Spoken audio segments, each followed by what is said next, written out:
Hello and welcome to Our Future is Electric. Now, if you're returning, welcome back. And if this is your first time viewing my channel, thank you very much for being here.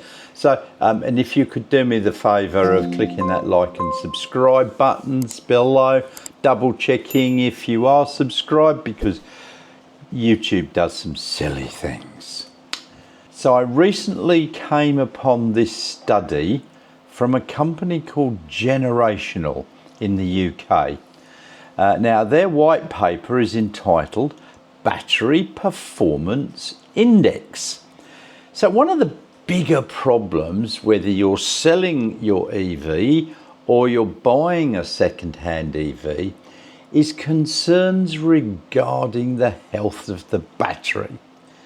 Now, fossil fuel industries have long been promoting FUD about the cost of battery replacements needed within a few years, and that they'll cost you $25,000. Now, all this is complete, utter nonsense, but these ideas do seem to spread like wildfire. I mean, most of the batteries nowadays have got an 8-year warranty, usually up to 160,000. Some of them are unlimited kilometres. So, you know, within 8 years, you're going to get a free replacement. So it's not going to cost you an absolute fortune. Now, while I was away in Thailand a few weeks ago, I had a couple of people I was talking to mention battery replacements. So I corrected them on that. And only at the weekend just gone, I was talking to my neighbour, because he brought something into my garage and saw that my Tesla was plugged in, and he goes, "Oh, I've heard about the batteries, they need replacing." So I made him correct that statement. So look, yeah, if you come across these people, refer them here or just put them straight. It's the only way we're going to cover all this FUD. And as I say, it was started by the fossil fuel industry. Now, in this paper, they studied EVs in age range from 0 to 12 years of age, with mileage up to 160,000 miles. Remember, this is in the UK, which is just over 250,000 kilometres. Now, there were vehicles there from passenger vehicles and light commercial vehicles included, and pure battery electric vehicles and plug-in hybrids.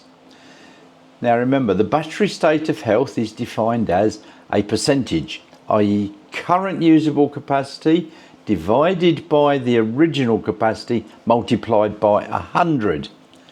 Now across all vehicles that they did in this study, the average battery state of health sat at a very good 95.15%. That's pretty good. Now, even vehicles that were 8 to 9 years old still retained 85% of median capacity. High mileage vehicles surprisingly returned a result of between 89 and 95% state of health, which indicates that mileage alone is not a reliable indicator of battery health, especially seeing as a lot of batteries nowadays are going to outlast the actual vehicle. So interestingly, some of their conclusions were as follows. Firstly, battery degradation is not the systemic risk that it was once assumed to be. Yeah. Number two, age and mileage alone are not sufficient proxies for an estimation of battery state of health. Number three, battery testing is becoming an essential part of buying and selling an EV. And while you're here, please don't forget, click that like and subscribe button below. Thank you so much. It does help promote the channel. Now you can help in other ways by checking on my Patreon page, where you can join for free or pay a small sum on a regular basis. Now here in Australia you can get your battery state of health tested in many places. The NRMA, which I think mostly it's over in the eastern states, will do it for $200 for non-members or $150 for members, which I think that's pretty reasonable. You get a good report at the end of it. Mobile EV testing is also available through Redbook Inspect. Now their prices start at $295, but that is for the testing of the car, and then add another $200 on for the battery test, as far as I could work out from their website. And another company, Infinity EV, also do it, but their pricing I couldn't find. However, they all seem to use the same testing equipment from Avilu.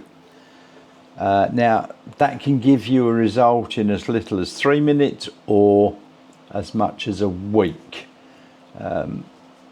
And the reports that you get are pretty good. So in a Tesla though, you can actually get the car to do its own battery health once every 6 months or so. Now I did do that last year, but it does take 24 hours. You need to have the car plugged in because it discharges it down to 0, recharges it back up to full.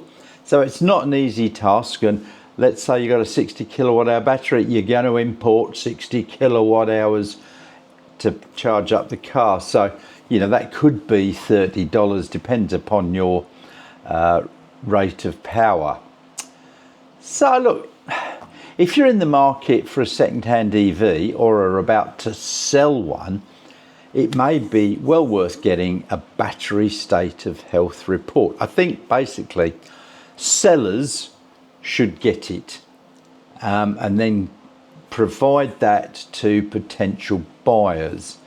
Now look, a lot of us realise that modern day cars probably don't need this because, as I said earlier, the batteries are going to outlast the car. So by the time the car's fallen to parts and it's a rust bucket, your battery's still good. So it does give the purchaser a bit of peace of mind.